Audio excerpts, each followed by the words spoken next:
Dance Pro.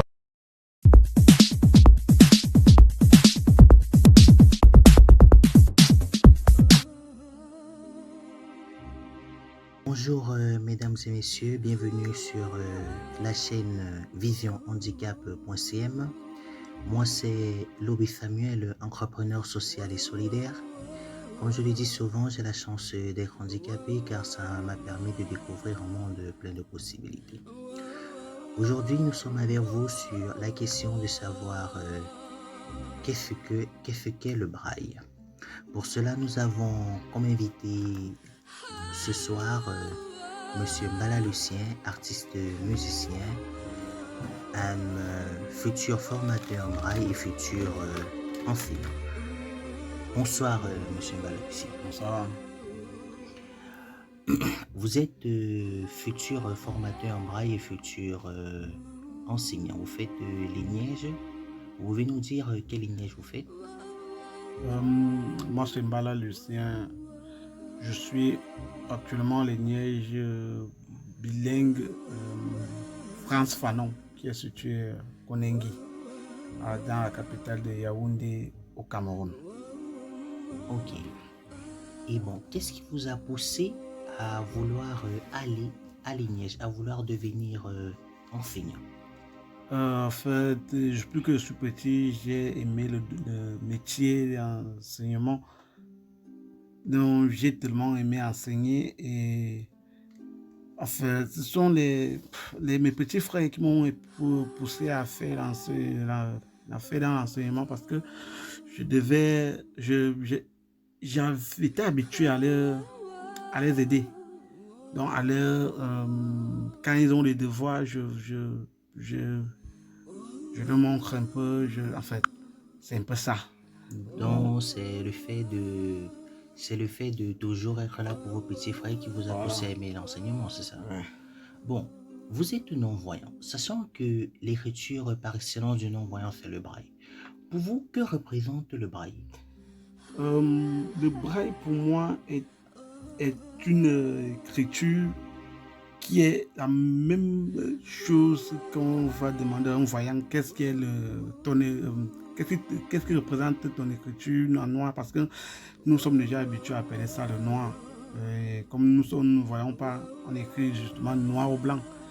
Donc, c'est la même chose. Le braille, c'est l'écriture des aveugles qui nous sert à être au même niveau que les voyants. Et la même chose qu'on appelle ça la lumière au doigt. La lumière au doigt parce que c'est par le doigt que nous arrivions à lire.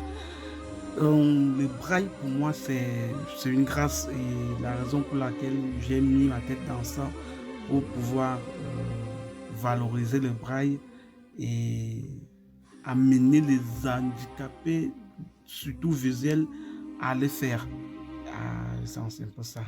Il faut dire que le braille est une écriture inventée dans les années 1825 par Louis Braille.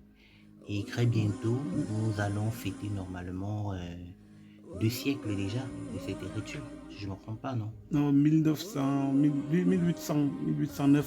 Ah ouais, d'accord. 1809. 1809. Donc, le 4 janvier 1809. 4 janvier 1809. Donc, ça fait déjà plus de 200 ans que le braille existe. Bon, on sait généralement quand on voit le braille, les gens se demandent c'est quoi ces écritures, les petits points là, comment tout le monde fait pour lire ça. Vous pouvez un peu nous expliquer, en fait, pouvez-vous nous expliquer le codage qu'il y a derrière le braille? Bon, le braille c'est une écriture, comme je le disais tantôt, pour personnes aveugles. Oui, le braille c'est juste, c'est par la représentation des 6 points. Le braille est basé sur 6 points. Donc, ça dépend de la position des points là qui forment le braille. Mais sinon, le braille est basé sur 6 points. Le braille avant le braille normalement a été créé en 1809 que le braille a eu l'idée. Et avant de créer cette écriture, il avait d'abord une écriture militaire qui était comme les Chinois avec les bâtons, genre. Et ça, Donc, c'était pas... une écriture codée, une Voilà. écriture codée Qu'on militarisée. pouvait toucher par le doigt aussi, mais ça ne pouvait pas porter cette écriture pas sur le papier. Il était possible qu'il était question pour lui de créer le braille. Donc le braille, comme je vous disais, le braille, c'est une représentation de ces 6 points. À base de ces 6 points, nous avons de A à Z. Et comme chez nous, nous ne pouvons pas voir, nous avons des lettres accentuées, nous avons des signes, nous avons des chiffres, des nombres, tout ça. Et c'est pour ça que le braille de nos jours a 63 lettres. Donc il y a les lettres accentuées, il y a les lettres, donc tout ce que nous Donc, en utilisons là. fait, il y a les 26 lettres de l'alphabet, plus les caractères spéciaux, plus les ponctuations. Voilà. C'est ça qui donne un total 63. 63. Et maintenant, de nos jours, il y a un nouveau braille qui vient d'être créé, qui a 8 points. Bon, l'autre... Vous parlez là du braille informatique. Oui, l'autre là, ce n'est pas encore arrivé au Cameroun. Utilisable au Cameroun. Ce que nous connaissons aussi chez nous, c'est 6 points. Le braille standard. C'est à base de ces 6 points qu'on a fabriqué les tablettes braille bien sûr, les machines braille, tout ça, ces 6 points-là. Voilà. Bon, généralement, les parents qui ont des enfants non-voyants laissent souvent leurs enfants à la maison parce qu'ils se disent qu'est-ce qu'un enfant non-voyant va aller faire à l'école, c'est même quelle école que le non-voyant peut faire. Pensez-vous que l'école que fait un non-voyant peut servir pour le futur? Oui, bien sûr. L'école pour non-voyants est la même chose comme l'école des voyants. Il n'y a aucune différence. Si, oui, la différence c'est où le non-voyant écrit en braille et le voyant en noir. Mais en dehors de ça, il n'y a aucune différence.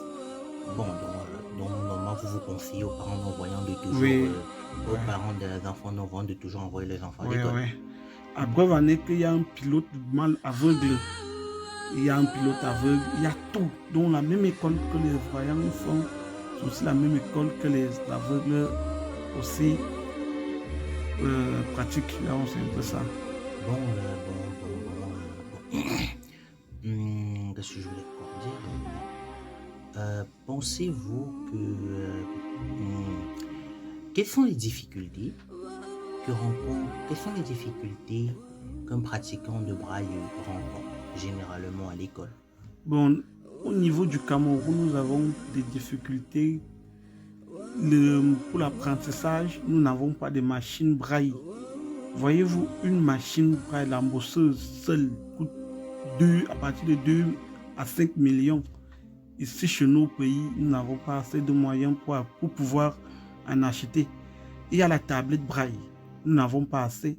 Les poinçons et enfin, tout ça. Et pour l'aveugle fréquente doublement qu'un voyant. L'aveugle coûte plus cher à l'école qu'un voyant. Et si chez nous, nous n'avons pas de moyens, comme je le disais, parce que si un aveugle utilise la tablette, sa tablette coûte environ 35 000 francs CFA. Il faut réitérer que ces articles ne sont pas retrouvables dans le marché camerounais. Par exemple, la machine braille, la DV5 Everest. En fait, tout, même la Penkis braille là. Tout donc, ça, il n'y a pas au Cameroun. Oui, parce que vraiment, c'est un matériel très cher et comme le Cameroun n'est pas producteur, c'est un peu compliqué. Et le cubarythme, il y a un cubarythme ou la calculatrice des aveugles, il n'y en a pas aussi. Il y a les cubarythmes qui sont pour les mathématiques. Il y a même le boulier que les militaires utilisent. C'est aussi adapté pour les handicapés. Donc, et les signes, mathématiques, les figures, c'est aussi adapté pour les aveugles, mais il n'y a pas ça. Généralement, l'école est compliquée au Cameroun à cause d'une déficience matérielle. C'est pas un matériel, c'est économique. Il n'y a En pas, fait, l'État ne finance pas non, totalement sur les handicapés. à cause du peu de financement Voilà. qu'accorde l'État. Donc, ça veut dire que si il y avait le matériel, beaucoup de non-voyants, parce qu'il faut dire que moins de 1000 non-voyants sont scolarisés au Cameroun, hein, parce que très peu sont scolarisés, parce que généralement dans les villages, même en ville, parce qu'on part souvent, très souvent dans les villages, mais même en ville, certains parents gardent les enfants non-voyants à la maison. Dès qu'un invité vient, on se va dans la chambre, il ne faut pas qu'on te voie. Donc c'est un peu d'abord ça. Et pensez-vous qu'avec avec des programmes de sensibilisation, les Camerounais seront réceptifs à l'idée que le non-voyant peut fréquenter? Bien sûr, si le gouvernement essaie un peu de mettre les mains dans la pâte pour dire s'ils essaient un peu de financer des associations qui s'en occupent des handicapés visuels, il y aura plein d'aveugles qui vont venir fréquenter, qui vont aller dans les écoles. Et aussi, si le gouvernement frappe la main sur la table pour les grandes écoles les grandes écoles ENAM, écoles normales des ENIEJ, ils mettent le système Braille. Ça va faire en sorte que les enfants ne seront plus délaissés, ils seront aussi pris en compte par des maîtres. Voyez-vous que dans une école, il y a les aveugles, mais personne ne corrige le cahier, donc ils sont là, ils sont délaissés à eux, ils sont abandonnés, ils ne foutent rien à l'école. Donc vous voulez dire par là que premièrement la sensibilisation doit commencer au niveau des grandes écoles institutionnelles de l'État, les NAM, les RIC, tout ça. Bon, généralement, comment se comportent les professeurs des lycées ou des écoles primaires vis-à-vis des non-voyants? Quelle est leur réaction quand ils arrivent dans leur salle de classe et voient qu'ils ont un enfant, un élève non-voyant? Il y a d'autres qui sont compréhensibles et d'autres te disent carrément que l'État ne me verse pas une somme pour toi dont on ne m'a pas formé pour toi. Donc je ne peux pas, tous disent qu'il faut un établissement pour personnes aveugles parce qu'ils ne connaissent pas comment ils vont utiliser. Alors que selon la ratification Alors que selon le gouvernement, on a dit que tous les lycées du Cameroun doivent être inclusifs. L'inclusion est... Ça, c'est sur la loi de 2010 portant promotion et protection des personnes handicapées, qui a son décret d'application sorti en 2018, je pense bien le 16 juillet 2018. Et voyez au Cameroun, l'aveugle handicapé visuel paye à l'école au même niveau que le voyant, alors qu'il y a une loi qui est sortie que les handicapés ne doivent pas payer l'école. Et certains proviseurs n'acceptent même pas les handicapés dans leur établissement. Ils disent, en tout cas, c'est la malchance, un peu de ça. Donc, nous sommes obligés de continuer de se battre pour... Bon, monsieur Mbala Lucien, vous êtes artiste. Bon, en tant que déjà artiste qui s'est lancé dans le domaine de la musique, quel est le conseil que vous pouvez donner d'abord aux parents non-voyants?